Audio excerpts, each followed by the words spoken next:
here we have a special screen, guys. Hey, Mr. Cox, how Hey you there, do? greeting. I look different, yes. Shaved the beard. Oh my goodness. Whoa, he looks like he's about 20. Are you 25, Mr. Cox? How old are you? Thank you. That's a very gratifying question. Please continue to refer to me as the 25-year-old Mr. Cox. Okay.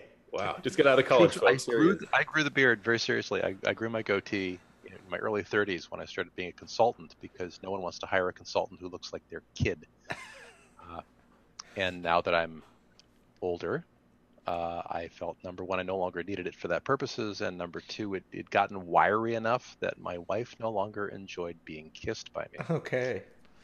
and that took about 5 minutes between learning that and the result Priorities. act. Priorities. Yeah. Yes, Let yes. the wisdom speak for itself. Absolutely. Let's just say it was proven rapidly to have been the right call. Good deal. Thomas, We we have, have the questions on the screen here. I don't know if you can see them, Great. but Not yet. we put them up here, Okay, um, super. and they're all listed. So I guess we can go in order or whatever order that you would like. I mean, Since I'm not seeing the screen, I'm seeing the Zoom session, which is live here with us, and you guys are also seeing, I think, the fully mixed outbound stream. Read the question aloud that the folks can see, and then I'll answer the one that's on screen. okay. Well, let's go in order here. Great. So from the top, we have, wouldn't we want some firms to do arbitration? Law firms. That's the law firm question, right? Law firms to do arbitration. Yeah, uh, and so that was an Alexander Bourget question. Alex has been doing some amazing work for us in the community, by the way. Huge contributions in the BioSpoot process. I'm looking forward to bragging about that as it shapes up. He's going to be fond of a number of questions as well as some answers, I suspect. So yeah, do we want law firms to do arbitration? Or, I might say parenthetically, do we want uh, firms that are professional arbitration providing firms to do arbitration? Uh, and we've been talking about that quite a bit. The current thinking is that there'll be a spectrum of small to large arbitration cases, and really small ones should probably just be done by your friends who understand the issue uh, and are your peers in whatever space you're in. So, for instance, we mentioned Open Bazaar previously. Open Bazaar is a blockchain-based shopping mall like Etsy. It's like a bunch of little vendors and a bunch of customers, and they've got it set up with on-chain arbitration by fellow community members who understand the community and the rules and the sort of the way things have evolved over time, and that's huge. You've got to have local knowledge. If there were ever an EOS Go community dispute, the last thing you want is some person arbitrating who's like never been on EOS Go's forum and doesn't know any of the players and isn't familiar with like the months and months of just sort of unwritten rules that have built up. And so that local knowledge is huge, both so you don't do stupid stuff and so that people feel understood in the arbitration process. So for a very small claim, you're probably just going to want a volunteer from your community who's gone through a simple training. For something a little larger, you might want to pay a fee, but again, you'll have probably somebody local, and local in the metaphorical sense of a part of your group. Um, as you get up in dollar value or as complexity goes up, two things happen. You're more likely to go to a three-person panel for a large, expensive, or difficult arbitration, and you're more likely to see, because there's enough money involved, your EOS savvy community member is going to be encouraged, and this will be in our little handbook, if you will, to take a portion of their fee and hire somebody who's an arbitration expert, because we've got two kinds of expertise: domain expertise about EOS, and in particular your whatever community you're in of ride sharing people or electricity resale people or game object selling people or crypto kitties or whatever it is, right? You want that domain knowledge, but you may need specialized legal or arbitration knowledge. And what you do is you have the community person take the lead. They hire the arbitration expert with a portion of their arbitration fee. And I've got on my roadmap for arbitration a plan to recruit professional arbitration providing firms around the world who will raise their hand to be listed as, hey, we will be the second seat of a 2-seat deal when you've got a large enough arbitration that it's worth getting that kind of expertise. So that's a very long way of saying, yes, we want to have outside experts. Okay. Next question. Yeah, that was well said. Let's see. So and Thomas, you're saying that people will read the Constitution. People could use a piece of software. This is also from Alexandre Bourget, by the way. Right. He said people could use a piece of software that cryptographically signs the chain ID or the Constitution hash without them having to read anything. And we won't be able to force all website owners to present the Constitution, will we? Great question. Bearing in mind that the EOS blockchain is a back end and there will be many, many front ends. And this idea of signing the Constitution, so that, just so folks are up to speed on that, we expect people to know what the rules are. And we do that by publishing the rules. We do that by requiring every transaction/transaction signature to have a reference to whichever constitution you agree with as you do this thing you're doing. And if you aren't submitting a transaction with that reference as a constitution, then the nodes won't process it. So you must be agreeing with some constitution, and it better be one of either the current one or the one that was just voted out like 5 minutes earlier. There's like a window in there where we might accept 2 different ones. But usually it's going to be whatever the current constitution is. So yeah, you're going to have to sign it when you join, and you'll have to be continually referring to it as you go about your daily business, saying, yep, sure enough, I'm doing this under the aegis of the Constitution, whose hash is this. And if you don't do that, your transaction's null and void. Okay, but there's this idea of, well, people will agree to it, but what if they don't, right? What if your access to the blockchain is through some website that just like says, here, buy a crypto doggy or whatever, but they don't go through the process of telling you what the rules are. 2 ways that can break. One is that user never really got onto the blockchain so much as they interacted with a blockchain app. They don't have a separate account on the blockchain, so they're not technically a blockchain user in that sense of having a blockchain account. They have like a crypto doggy account off on the crypto doggy server, but crypto doggies has the account, and so that could be kind of weird. And they're not really quite a member, and so I'm not sure precisely how that'll break. They might still be able to take arbitration, though. They might still be able to get justice. More likely, you're going to see that whoever that website is going to give them an account. They'll have to go through a sign-up process. Maybe they'll submit a credit card, and that person creates the account for them, and sells them a few of their own EOS tokens to get them rolling, something like that maybe. We will be publishing a best practices guide, is my expectation, that will say, here's how to get a new person on board. And when you create Fred's account, you're promising that you know who Fred is well enough to be doing this, that you're not facilitating, money laundering or something. And you told him what the Constitution was and he agreed to it. And here's how we want you to do that. Here's a sample of how one might go about doing that. And so in the future, someone might say, hey, wait, no one ever showed me the Constitution. Or Fred's competitor might say, don't use his website. He doesn't show the Constitution. He's a bad actor. Or whatever. So we can't on-chain through code enforce it. Remember, there's the 4 big ways to enforce things, one of which is code, one of which is social pressure, one of which is law and expectation in written contract that's not code enforced, but it's still a contract, which will be part of this. And then there's market forces. And the threat of being labeled a bad actor, the threat of being taken into arbitration and maybe having to pay a penalty, the ready availability of a handbook with some sample screens of like, here's how to onboard a new user, be a good player, should all combine to make it likely that the vast majority of users will be shown a constitution that they will sign during onboarding. And if that proves to be wrong, we'll have to take remedial effort because we need people to have informed consent of the rules so that we can then hold them to the rules. And speaking of remedial, we've talked about how or Dan has mentioned in the past about the Constitution being at a 6th grade reading level, something that's somewhat easy to understand and read and hopefully readable. Is that correct? Going to try very hard to make it as easy to read and understand as possible. And you'll actually already see that on the EOS Go forums.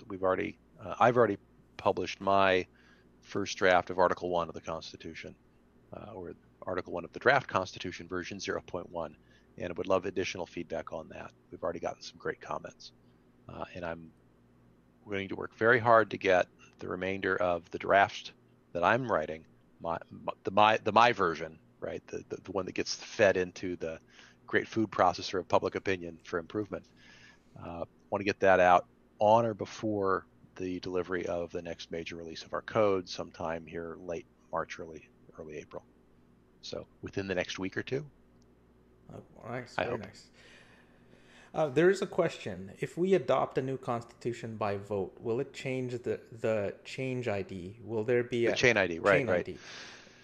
Yeah. So part of the way you identify multiple, let's say there's 3 EOS public chains running, just like you've got Bitcoin, Bitcoin Cash, you might have multiple, variants of EOS. We're open source. We're expecting people to want to run us. There could be a main one and then a special purpose one, and they're both public. How do you tell them apart? And the answer is they have different chain IDs. Okay. And I'm still talking with Dan about this. Is the chain ID equal to the Constitution hash? Well, in the current 0.2.x code release, yes. Is it in the 3.0? Maybe. Will it be that way when we release in June? I'm thinking not. I'm thinking that chain ID will actually be a unique identifier for the chain that is constant across constitutions. So as you evolve the Constitution and you make an amendment, and you've amended the Constitution, obviously the hash is going to change. That people will be shown the new Constitution, expected to re-ratify it, or have at least the chance to look at it. And every transaction will be signed with the hash of whatever the current Constitution is. But I think we need to tease it apart from the chain ID, or else Dan has to explain to me how that works. Maybe chain ID does change with Constitution changes. What would be the benefit of tying it to putting it in the hash? Is that so that you can an arbitration process? It's to help you know which rules were in effect when. Yeah, exactly. Right? So it's like, wait, at the time I did that, it wasn't actually illegal to blank. And now it is, and now it is, or vice versa, or whatever. Yeah. Interesting. We should ask this question. It's moving on a little bit, but Rob Finch has asked about guidelines or requirements for block producer infrastructure, or whether it's still up in the air. We get this question often. So yeah, I'm so sorry that people keep asking it and that we haven't given them a definitive answer yet. And I'll explain why the definitive answer has not been forthcoming. We made a significant number of changes to the way the code actually executes between 2.x and 0.3.0, the one that's dropping soon. So much so that the performance of the code on the older code base is so different from the performance of the code on the new code base that if we ran benchmarks on the old code, it wouldn't necessarily translate. And so the performance profile would be different enough that we really just need to wait. And once that code is ready and released, we can then begin the process that we had said we would be doing in February, that now we haven't even done in March yet, of having clear performance guidelines, based on user load samples, based on stress testing, of how much hardware that you as a block producer need to throw at it. Having said that, there are some pretty simple guidelines that a person can deduce from the architectural aspects of our code, the most important of which is we're memory resident. We have the shared mempool, and most people who are block producers know how the block producers communicate with each other, and we're single-threaded. And if you want a person who knows that might deduce, and this is not official guidance from my employer, this is me helping you look at what's in front of you, probably a 2 CPU machine would be sufficient, because a single-threaded server runs on one is going to dominate one CPU and the other one can do everything else, and you've pretty much used up all you need. A third or a fourth CPU might not do you much good. It should be the fastest CPUs you can get your hands on. And because we hold state and memory, you might be thinking, wow, I either need a lot of memory, or at least I need a machine that can take a lot of memory when it's time to use it, because initially we won't need that much, but over time, as the state grows and gets more complex and more people join, the memory requirement will grow. So probably 2 CPUs, probably a ton of RAM in your upgrade path, and very fast, high bandwidth throughput on your network, which means you're probably close to or on an internet backbone. Maybe you're in a co-location center somewhere. You're probably not in rural Arkansas in a trailer with, the 286 and a fan blowing on it and some sort of like satellite internet connection or a dial-up modem. 56K. Okay? You're going to need a fast network connection, I'm convinced. So that's kind of the global look. And if you price that out, you're going to find that we're not talking about an entire data center. We're talking about one largish machine, which puts block production hardware, at least initially, within reach of a lot of people, which is going to make the block producer race really interesting. Yeah, and I believe we have 60 already, Kevin. 60. Nice. Yeah, that list will be coming out Wednesday, and there are a few new additions. We'll be over 60 at this point, so it's getting... That's super. So I got to say, if you're going to be a block producer or you're interested in block production, definitely check out the EOS Go resources. Yay, EOS Go. You guys are such a hugely important aspect of our work. One of the most important things that Block One can't do as a company is provide the information clearing mechanisms that the community requires. And EOS Go is, I would say, clearly one of the most important information clearing mechanisms available to our community. And thank you for doing that. Thank you, Thomas. We appreciate that. Yeah. Another question we have here, and I believe this was probably answered with the BIOS explanation at one point, but is there a tentative date for the election relative to the mainnet going live? Oh, right. Yeah. So that's going to depend a lot on just the mechanics of some of the very fine-grained details of the BIOS boot process, but I'll try to describe that. So as we're going live, there's a moment at 10 p.m. UTC, which is like Greenwich Mean Time. It's Universal Coordinated Time. 10 p.m. on the 2nd of June 2018 is when the tokens should freeze. Basically the freeze command becomes available for someone to issue.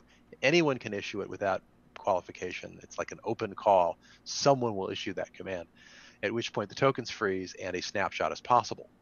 How long does a snapshot take to make? 10 minutes? 20 minutes? I don't know. Depends on how many accounts are in place by then. Depends on a number of other factors. How congested is the Ethereum network? I don't know. So we'll see.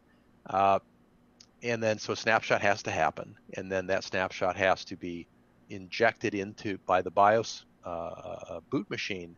That has to load those initial balances in like almost immediately after boot. And how long will that take? Well, it'll take as long as it takes.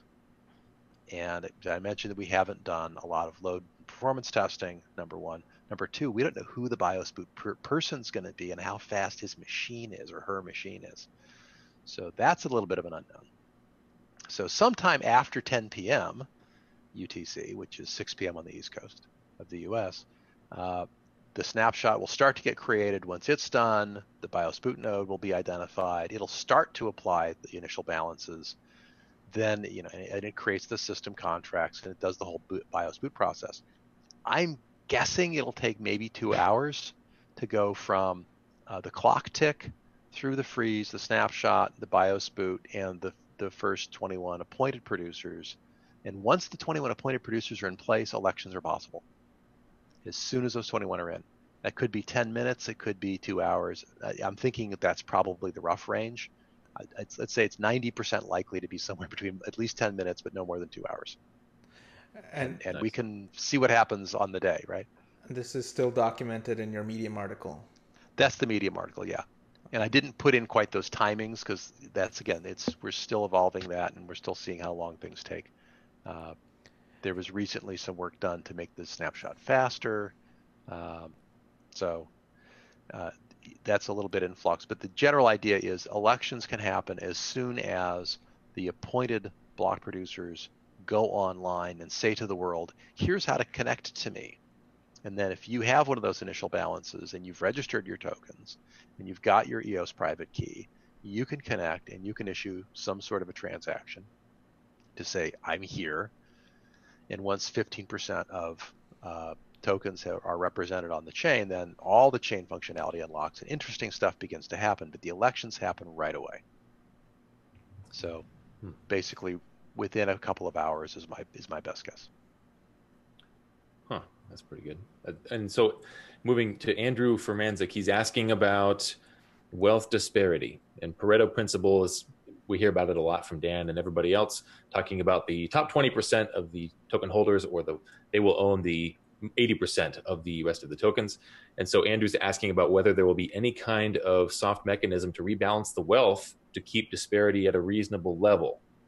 I mean, he's not talking about a communist distribution of wealth. He's just talking about, he read a book by Will and Ariel Durant about how humans have concentrated abilities and wealth has historically been concentrated in the hands of those humans, basically describing the Pareto principle in more detail. And so, by the way, if you ever read anything by Will and Ariel Durant, you'll be well served. They did some amazing work. I commend that for your personal reading list.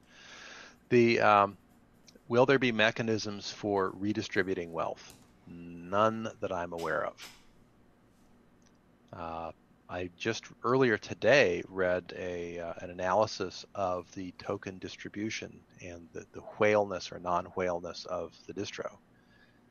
And as I recall, and this was out of the EOS SoCal, did this, and this is from memory, so you should go look it up yourself, that nobody seems to have in any one wallet more than about 4% of tokens. Now, that only needs like 25 people with 4%, and then that would be 100% in theory, right? But if it's the maximum is 4% and it trails off to 3, 2, 1%, yeah, the top 100 probably have 50% of the tokens. Wouldn't surprise me. Is that evil? Maybe not in and of itself. We'll see how they behave. If they're committed to having a healthy chain because they invested good money in the hope of a future token ecology that's healthy and vibrant, then the last thing they're going to want to do is harm it. Mm-hmm. So will there, the question was, are there mechanisms to reduce it? Not currently, and I don't know of anybody proposing any constitutional amendments to create one, but that is how you would create such a mechanism. Most likely is you would have to vote it in. And we've even seen, Dan, this is off the beaten path here when it comes to the community questions, but we've seen Dan mention that Block 1 may vote on block producers should that come down, should it be necessary to help reduce. Oh, cool. And so do you think that would include just the 1% per year, so they'd have 1% of the voting power, or would that include the vested 10%? They could vote with the full 10% up front. I received that question as well. I didn't put it in the questions list, but. Wow, that is a great question. I'm going to have to go find out the answer to that because that's a design question for Dan. I would think that going either way. I would think that the tokens that are not out there would not be able to be used to vote. Yeah, the initial 10% of tokens are reserved for Block 1. That's in the initial white paper, and those are going to be issued but locked. Mm-hmm. And they'll be unlocked slowly over the course of 10 years to about, since it's 10% locked up, one of those 10 gets unlocked each year for 10 years. Is that on a monthly cycle, a weekly, annual? We haven't decided. Probably something like weekly or monthly would be my guess. Well, the locked tokens, they can't be sold, obviously, but can they be voted? Ooh. Well, most people don't really have access to unvested things. That's what vesting means. Yeah. But maybe we intended something else. That's a really interesting question. And I believe, if I remember correctly, Dan did mention that you guys would use the tokens to vote in your best interest, just like everyone else. So. Well, that sounds like a safe assumption, doesn't it? Yep. Well said. Great. Next question. Okay. Will we as block producers need to have our own rate limiters to restrict overutilization of CPU? Repeat the question. I want to make sure I hear it correctly. Will we as block producers need to have our own rate limiters to restrict overutilizations of CPU? I'm going to have to ask that whoever wrote that join us over on the Block Pros chat, and I might bring in one of the developers to talk with them about that, because I can understand the question at least two different ways, maybe three, and I don't want to like rattle off all the different interpretations of the question and the possible answers for each. So it's an important question. I will point out that our code is built using a series of plugins, and we're fully expecting block producers to write their own plugins to do special things like decide on their own way of rate limiting. That's actually in our white paper. And so there's some hooks for them to control overusage of their specific hardware. But I don't know that that's the right answer for that question that this person's trying to ask. So fair enough. I mean, stay tuned. We'll see how that turns out. By next week, I might have some interesting details for you.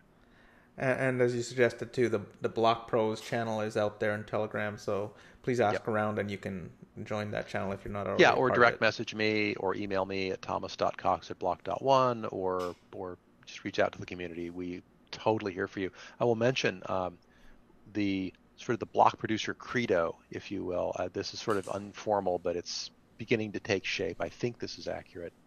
It feels right to me, and that's as follows: that being a block producer should have no barrier to entry, but a steep technical hill. Let me explain what I mean. That we could be live for 6 months, and we've got a really stable set of the same 21 block producers day after day, week after week, and a new person should be able to come in with their new hardware and their new desire to be engaged and not be blocked from registering as a block producer and attempting to get votes. That there should be no like cabal, blocking of people out. We've had people working on block production type work since last year, and we've seen guys like Eric in Sweden, who's been incredibly effective at helping all the other block producers get technically up the hill. And if you came in like in May and it's like June's around the corner and I want to be a block producer, there should not be a culture of, well, we were here first and where were you, and go away. It should be, hey, there is no barrier to entry to serving the community through block production. If you can do the work and if you can get the votes, you get to do that. And so I mentioned no barrier to entry, but there is a technical hill to climb, which is, hey, great, you can register yourself using the reg producer command, but then you have to have the hardware, you've got to do the rehearsals, you've got to participate in the community test nets, you got to prove yourself that you've got the technical chops, and you're going to have to go out there and campaign for votes, because otherwise you'll never make it. So yeah, there's a hill to climb, and that hill may get pretty steep. Sure. And we should always be welcoming new challenges to keep ourselves fresh. And that hopefully will turn out. Do you have any idea practically how we can make sure or ensure that that does happen in terms of avoiding tribalism between block producers and keeping each other voted in? And of course, there will be a little bit of like, hey, I'm the guy in charge here. I don't want you coming up against me. Well, any group that's together for any length of time is going to establish some shared norms, and they're going to get to know each other. And there'll be a kind of an informal social in-group. And that's like part of human brain wiring. I don't think you turn that off. And this person who's really committed to joining the group, I think, should be allowed the opportunity to try. And I know that all of the block producers I've interacted with so far are deeply committed to the health of the chain. And when I say no barrier to entry, what I really mean is current block producers should always be striving to improve. They should never rest on their laurels. They should never get lazy. They should never take the chain for granted. They should never take the community for granted. They're in positions of very high trust, and we're all counting on them. And we're counting on them not just to run a chain and produce blocks. We're counting on them to provide the infrastructure that is the foundation, or creating a decentralized future without which the vision of a whole lot of people around the globe can't be realized. So when I say we are counting on them and depending on them, it's like we need electricity to power the computers to go earn a living to feed our families, right? That's the level of dependency we've got on block producers. So they've got to be super reliable, and they've got to really have the best interests of the chain at heart. And that's what I look for, me personally, in a block producer, is someone who's going to be very committed and understand the seriousness of their duty and their stewardship of this potential future, because we can't build a decentralized future without them, and we can't build a decentralized future without a healthy chain that only the block producers can maintain for us. Yeah, and speaking of which, this next question has to do with vote buying. So yes. Somebody wants to personally know how or if Block 1 will draw the line between vote buying and partnerships. It's not clear. Right. It's a great question. And I'm confident that, as with everything else on the internet, every rule will be challenged, and people will come up to the edge of it and dip their toe over it, and some people will leap across it, and so forth. So let's talk about the forces that constrain behavior. And I've mentioned these before. I mentioned them last time, and I'll just keep mentioning them again and again as we move forward. And that is human behavior, including the prohibition on vote buying, could be found in any or one or more of four regions. There's the code limitations. It's very hard to prevent vote buying in the code. Although if you wrote a smart contract that says, through the smart contract, I will reward you for your vote for me, that's like a smoking gun that you just bought votes, dude. That's like stupid. You're gonna lose in arbitration. So don't be that dumb. So it's not in code that we're going to protect the chain from vote buying and corruption. But that's one of the four forces. The second one, of course, is community values and our shared sense of what's right and proper. And some communities coalesce around the idea that, a certain amount of corruption's okay and it's no big deal. And, those communities do exist in the world, and they have much lower standards of living. They have much higher level of official corruption. The cost of doing business is extremely high. It's incredibly wasteful. There's Freedom House, I think it is, does an annual report on corruption around the world, and it is always correlated very highly with terrible, terrible economic outcomes, because the systems collapse, and where you need to be able to count on each other, you're being continually undercut and sold out by somebody who's supposed to have your best interests at heart, and instead they've got their own, and they rip you off. So the community can either coalesce around corruption, or we can coalesce on honesty, transparency, and real fairness. And if we have a collective understanding that we're not going to tolerate vote buying, we're going to keep an eagle eye out for it. If you report vote buying and you're found that your report is accurate and you help us crack the case, I think you should get a percentage of the confiscated tokens. Just like the IRS gives 10% of recovered evaded taxes to the whistleblower. I'll blow that whistle. Yeah. So there's that community sense of this is wrong and bad and harmful, and we're not going to put up with it. It's not boys will be boys or that's okay. It's just wrong. And so that's one of the important forces. Then there's the law, and the Constitution draft I intend to write is going to prohibit vote buying and vote selling. The Ricardian contract whereby you cast your vote, the draft I already wrote says, I acknowledge that by casting this vote, I claim I have not received anything of value in exchange for this vote. And of course, we have the Constitution that says you won't lie. So if you did get compensated and you claimed by the act of voting that you didn't, you've just lied. And now you are liable to arbitration and the confiscation of your tokens and the freezing of your account. Oops. And then, of course, there's market forces. And, I think the disincentive involved in enforcement actions could go a long way. And as you've mentioned before, it may not even be profitable to vote by. It's extremely likely that it won't be profitable. The number of votes you need, you'll get those votes more easily and more cheaply by just being a good producer. That makes sense. I mean, otherwise you're looking at trying to incentivize millions of tokens to vote for you. And, I was looking over some rather silly pro-vote buying arguments, and I ran some numbers on them. And even if the token were twice what it is today, and 100% of the 5% inflation was devoted to block production, which it won't be, even then, the annual money available to buy votes would be like $10 million. And you're going to get, 20, 50 million votes with, that's like 20 cents a year. And I'm going to put my tokens at risk for 20 cents. And now I have to break the rules and be at risk of having my tokens 100% confiscated. And that's not a 20% return. That's 20 pennies. And I ran the scenario on a $12 token. So let's see. I'm going to get 20 cents on a $12 token at high risk for what? And that's just goofy. Why would you do that? Education. Okay, so not only am I mad at you for hurting my chain, I'm mad at you for being stupid.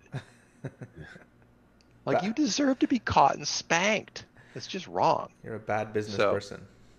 Yeah. So anyway, I mean, and time will tell. We will see, and I will continue to. I've got a tour upcoming. I'm going to be going to meetups, both virtually and in person, over the next couple of weeks, including Detroit. I think Toronto. I'm not sure if Toronto is confirmed or not. Blue Jays, you can tell me. I've got my schedule here all worked out. I saw my your high tech schedule. And you've tweeted them out too. I did. I put it out on Telegram. Now, are you going to plan to regrow the goatee for that tour? Because your picture shows, I'm aware of the disparate. I'm changing the brand. I've changed the brand. That's I'm sorry. false advertising. Let's just say it's version 2.0. Okay. Oh. This is an upgrade. More kisses from the wife. Upgrade. Just like the new white paper for I EOS could grow the beard on the road. I'm not, she's staying home, so it doesn't really matter if I'm bristly on the road. You don't want to be scraggly, though. You're going to avoid that. But I'll be shaved when I'm home. Promise you that. We have Saeed in the chat asked about arbitrators, and he wants to know about the type of transactions that will not be reversible by arbitrators. None. Okay. That was pretty clear. A lot of folks, there's been some discussion around that, around what could possibly be reversible, what could not be reversible, but sounds like everything. Okay, be careful with the word reversible. I mean, the prior transaction is still in the blockchain log. Let's walk through a scenario. I am a witness, and I end up being the arbitrator. Let's say, I wouldn't if I'm a witness. So let's say Kevin and I, we're going to be a two-person arbitration team on, Fred and Barty bought a crypto doggy, one from the other, and then it turned out that it was not as represented. It was misleading. And the seller insists that, no, I was totally transparent. And the buyer's like, no, he wasn't. He totally lied to me, and here's the proof. And then they both send us email, and we get the screen grabs, and we look at the contract, and we, send them some more information. We say, hey, Kevin and I say, oh, it's looking kind of like this. Can you explain this? Well, now it's looking like this. Can you explain that? And they both really get to explain themselves fully and completely. At the end of the day, we might say, the buyer should have been more careful. This is kind of sloppy. But on the merits, it kind of looks like a dirty deal. So we're going to refund 80% of the purchase price. And we're going to enter this as an arbitration lost by the seller. So it would tend to hit his reputation. And we're returning, and the crypto doggy in question stays with the buyer. So he's going to get a refund of 80%, and so that's the ruling. For whatever reason, that seems fair to us. And then we issue that in writing, and we send an order to the block producers. Well, first we give the guy a chance to just send the money back, right? And let's just say he doesn't, or he doesn't even respond. He's just like gone. He's gone away. But his account got frozen when this all broke out, right?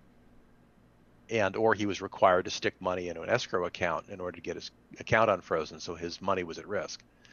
Well, Kevin and I enter an order saying, here's our finding. We find for the plaintiff 80% of his claim. And let's say it was 100 EOS tokens, so we inform the block producers we want them to move 80 tokens from account Fred to account Barney. And they just enter that in, and 15 of them sign it, and it just happens. And there's it's happening. There's a pointer back to the arbitration ruling, which has a pointer out to the file with all the details of the order and the findings and everything. And so you'll see that the blockchain has got total integrity. We didn't fork it. We didn't roll it back like the DAO hack. It's just a transaction moving money from account to account under the authority of 15 block producers, which they only allowed to do in response to an arbitration ruling. Mm-hmm. They don't get to just do it on their own. So hopefully that makes sense to our listener. Okay. Let's go back to the block producer discussion regarding the rewards that the top 21 get. Is it an even distribution, or is it proportional to stake, they say? It's not proportionate to stake. You're thinking proof of stake, not delegated proof of stake. In regular proof of stake, the more stake you have, the more reward you get, which is a weird sort of self-reinforcing thing. Delegated proof of stake is different. The block producers are eligible for 2 different rewards. And I think there might be an infographic being worked on that explains this. I'll give it to you verbally. So every block, about 0.77 of a new token is issued for every single new block. And block producers produce 6 blocks in a row and then pass to the next. Because remember, we got half-second blocks now. We were super fast. You get finality within a second. So that's super fast. So in order to be efficient, we batch them. And so you do 6 blocks in a row and you pass the baton. And the next producer does 6 blocks in a row and he passes the baton. And so at half-second blocks, your 6 blocks takes you 3 seconds, right? So it's the 3-second turn in which you make your 6 blocks. And each of those 6 gets you 0.77 of a token, was the math I did the other day. I think it's correct, which would be 5% of the entire distribution for the year divided by the number of tokens put out every year. So the math is pretty wacky. So whatever 6 times 0.77 is, call it 4.5.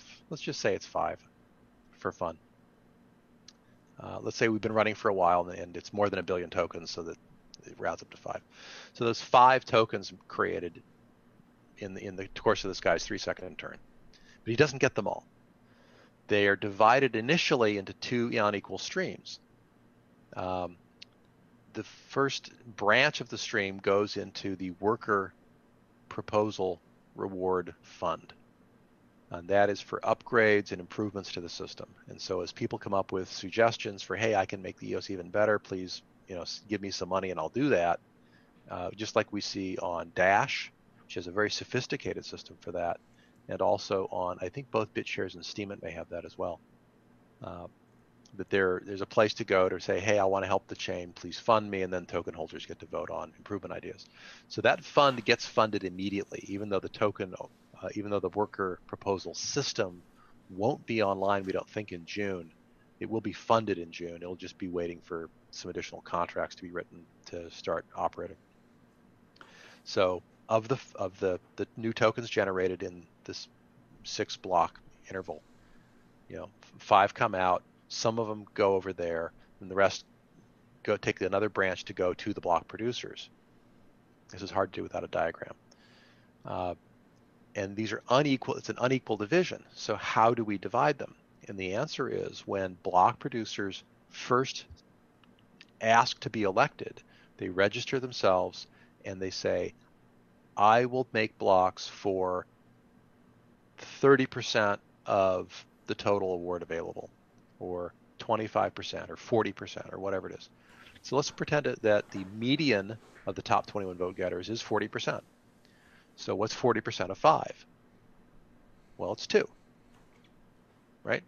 So 3 tokens go to worker rewards, 2 tokens come over here into the block producer funnel, which is then divided again. And it's divided 50-50 into per block awards and per vote awards. So every block producer gets paid out of both of those 2 streams on a per block basis and on a per vote basis as follows.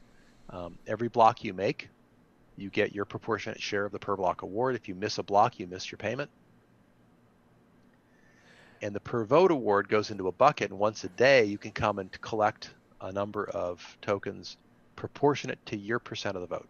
So to sum it all up, essentially every block producer gets a flat fee for block production and a variable fee for the variable number of votes they get. And the difference here is that the 21 block producers get block awards, but the top 121 vote recipients all get to participate in the vote award. In the vote awards. Excellent. So if you're in 22nd place, you haven't made a block ever, but you're still getting paid because you got votes.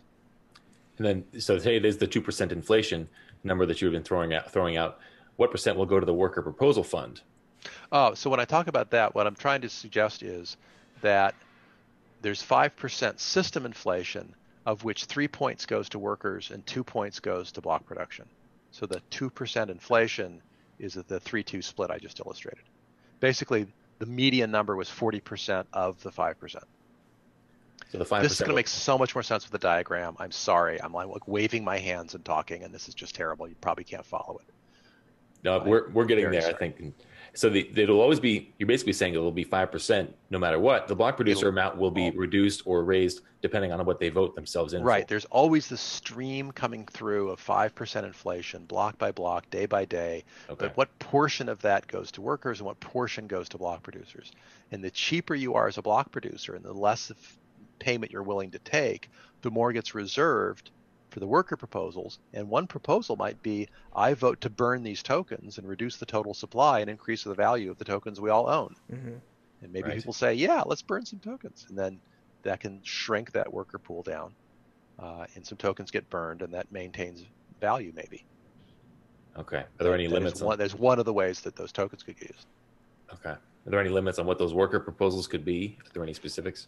Not really. I mean, it's up to what the voters want to vote for, but things like I want to upgrade the software to do X, or I want to introduce strong identity, or I want to create a really cool block explorer that'll be free and open source, and I need to be funded.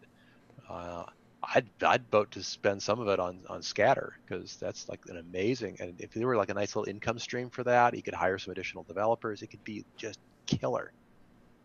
We agree. Just as one example, but it should definitely be something that benefits the whole chain. Mm-hmm. I know on Dash, for instance, they took some of their money and used it to pay for a spokesperson, a very effective one. And I'm forgetting her name, but she's like the face of Dash, and she travels around and talks about the Dash currency. And she's employed by the blockchain. It's like the community voted her money, and she got the stream of money to go and do that. It's pretty cool. Yeah, you're talking about Amanda B. Johnson, I think her name. Amanda B. Johnson, thank you. Yep, that is pretty cool. Well, let's do it. So Kosi Marafi had another question about Kosi. How are you, man? Yeah, he's asking about an update on whether anything's being done to give producers the ability to arbitrarily turn off production on a running production node. For what purpose? Would that be do they have to go offline, or they had to do some sort of upgrade or something? He did not totally specify. I guess he's just wondering if it would be possible. Well, of course, you can always shut your machine down. I mean, we could stop you. Well, you could do that without consequences is a great question. This has been discussed, but I don't know that we've come up with a good answer. And I think that the Block Pros channel needs to come up with some sort of consensus on what they think is reasonable. Because honestly, as a putting on my hat of like, I'm just a user of the blockchain. I just want it to run. Okay. I just want it to run. And if somebody somewhere needs a reasonable amount of downtime for maintenance because they're not running a 24/7 shop the way some others might be, I don't want to penalize them for that, especially if they're bringing geographic and jurisdictional diversity to the chain, and they're part of the strength of the chain in that regard. I totally think you should be allowed to raise your hand and say, I need to be offline for 4 hours. Please don't penalize me. And odds are high, though, that with good failover, you should be able to swap in a backup machine in a matter of a couple of seconds and not miss your turn. Sure. So I'm going to hold out hope that we've got enough generosity and expertise in our block producer cadre to help each other not even need that. Yeah, and he was referring specifically to scaling, and if he's running 5 nodes but only 1, then submit a block.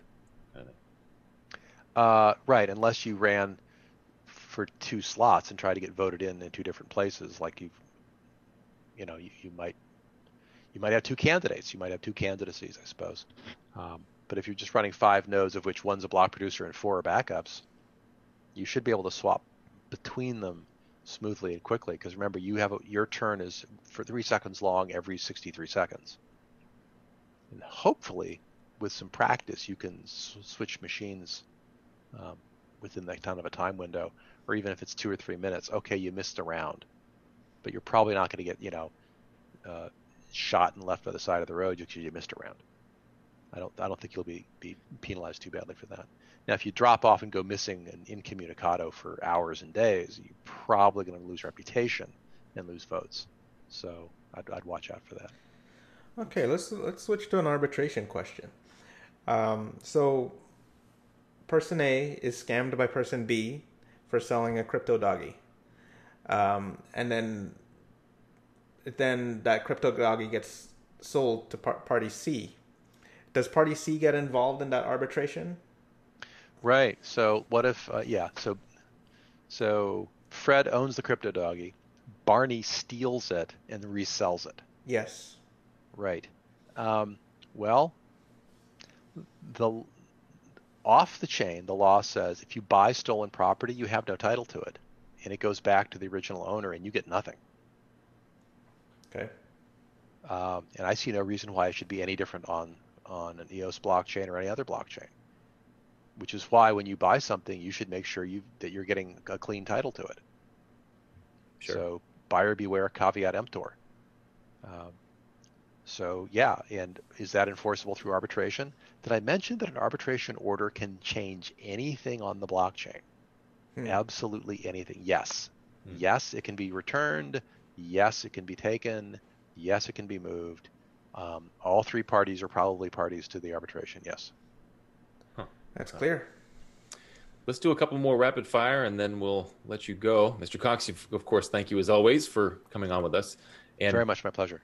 We have a question about conflict of interest and whether it would be in violation of the Constitution. So if this entity is running a DAC and a BP is supporting that DAC, do they have to refrain from voting for them because it could be seen as a conflict of interest? So the DAC, could they not then vote for the BP with their own tokens?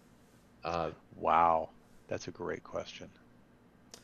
That was by EOS Updates. Yeah, it's such an interesting issue because, can I vote for myself with tokens? Well, I should be able to vote for myself, and 29 other people, or at least 20 others. Up to 30, obviously. And we know that block producers, with their modest stream of income, I don't think anyone's getting obscenely wealthy.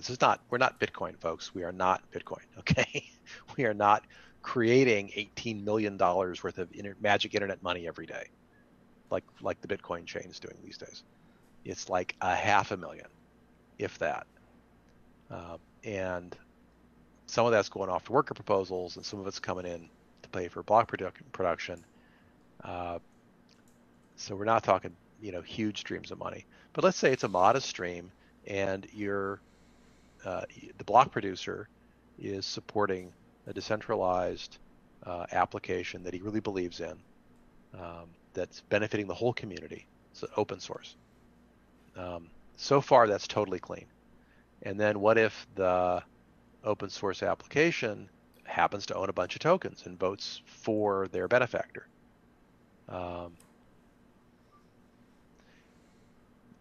It could start to get a little stinky at that point, but in the absence of a quid pro quo where only when they vote do they get funded, and when they stop voting, they stop getting funded, and then when they start voting again, then they get funded again. See, now that's totally dirty, right? That's clearly wrong. But short of that, I think we may have to come up with some clear community guidelines. Like maybe it's only if you own like less than X%, so you're not really swinging the election very much. Maybe there's some size limits that people, that maybe the community's more comfortable with. I really don't know, but at this point we're going to have to get into some kind of sense of the community of what feels okay to us versus what feels harmful. And I don't have a good answer for it yet. Okay, I think let's take the last question of the day. Is there any mechanism for handling an airdrop spam? If someone wants to drop a token on EOS holders, they simply can. And this is by Ryan Andrews. Yeah, at one point the transfer command included some provision either in the Ricardian contract or maybe in the code whereby the recipient had to actually want it in order to receive it. And I don't remember the status of that. That might have been an early draft. I'm not sure if it's preventable to be like people like flinging tokens at you just because you have some EOS, which is annoying, but I don't know how much harm is done. Certainly if you were harmed in some way, you could take that person to arbitration and say, you hurt me with your free tokens, you jerk. Maybe there's a registry somewhere that people can set up to say, please don't airdrop on me, please pass over my address. It sounds like like a do not call list, right? It sounds like airdropping is the new way of sending coupons out by mail, right? Yeah, I guess.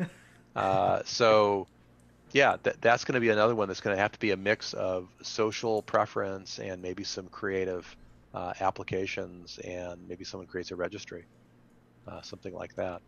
I'm not aware of a way in the code for sure to prevent it. Great. Yeah, great answer. Yeah. Well, good deal. Thank you. And as always, if we have some kind of question that you'd like to ask Thomas Cox for the community, you can always send it in. We're actually going to start doing a forum post for everybody to post throughout the week, and we'll just remind everybody to post onto that forum post, and therefore we can just pull from there. So. Super. I'm hoping that my answers were interesting. I'm hoping they're accurate, and I'm hoping they stand the test of time because the code is still being written. And I remind you, I am not an official spokesperson, and nothing I say should be construed as an official promise to do or refrain from doing anything, nor is it a promise that a particular feature will or won't occur in the production software. It was no doubt that they were interesting. I'm doing my best. I promise you I'll give you my absolute best answers. And I look forward to doing it again next week.